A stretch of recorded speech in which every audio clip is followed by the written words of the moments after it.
Episode kali ini saya akan mencoba membahas pesan moral dari nenek moyang kita melalui naskah-naskah kuno, salah satunya naskah kuno Lagaligo. Sering dikenal dengan nama lain, Surek Galigo. Atau kadang juga hanya disebut Galigo. Kitab kuno berbentuk puisi ini berisi mitos penciptaan dari peradaban Bugis. Bahkan bagi sebagian masyarakat Bugis yang masih menganut agama lokal, yakni kepercayaan Tolotang, posisi Lagaligo ialah kitab suci. Bukan saja apa yang tertuang dalam kitab itu sering dianggap benar-benar pernah terjadi. Bahkan bagi penganut agama lokal itu pembacaan Lagaligo juga disertai ritual.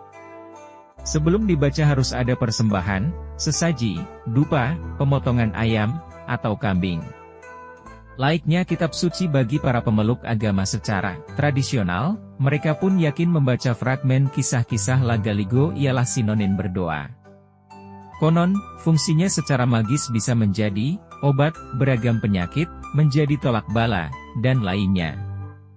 Berbentuk puisi epik, karya ini awalnya berupa tuturan lisan. Namun memasuki paruh pertama abad 19, karya ini mulai ditulis. Berbentuk puisi tradisional Bugis atau lontara. Komposisi bahasa penyusun puisi ini dianggap indah. Berkualitas susastra tinggi. Menariknya, tradisi pembacaan Lagaligo dilakukan sembari dinyanyikan. Cara melakukan Lagaligo dalam bahasa Bugis disebut lawang atau seleang. Lazimnya dilakukan dalam sebuah upacara adat.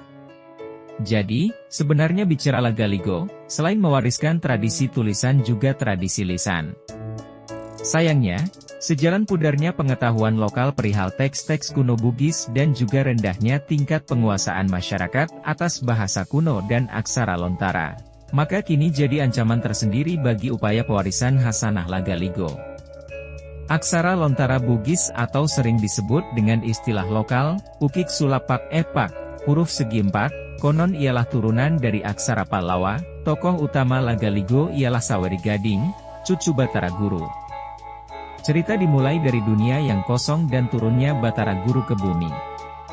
Alkisah, manusia pertama ini turun di daerah Lu di utara Teluk Bone. Batara Guru, sebagai raja digantikan oleh anaknya, Latiuleng, dan bergelar Batara Latu.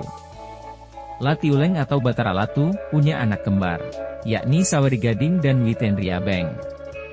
Sengaja keduanya dibesarkan terpisah. Sebagai saudara kembar mereka baru bertemu lagi saat menginjak usia dewasa. Saweri Gading terpesona dan jatuh hati pada saudara kembarnya.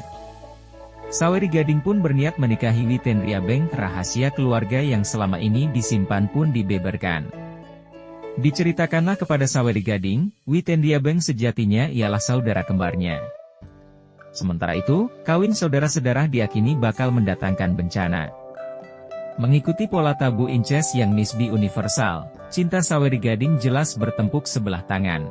Kasih yang tak sampai ini kemudian menghantar Saweri Gading pergi merantau ke daratan Cina. Di sana Saweri Gading bertemu putri yang berwajah sama persis dengan saudari kembarnya. Bernama Wicudai, anak seorang raja di daratan Cina. Setelah melewati serangkaian kisah dan peristiwa, lahirlah anak laki-laki sebagai buah cinta dan perkawinan mereka.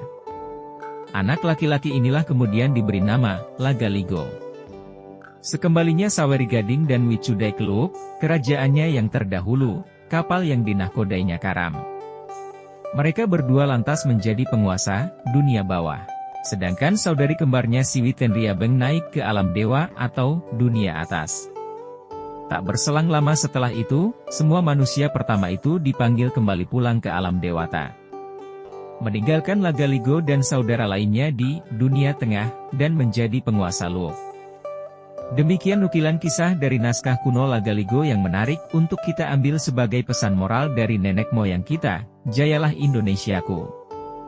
Jangan lupa like dan subscribe, terima kasih.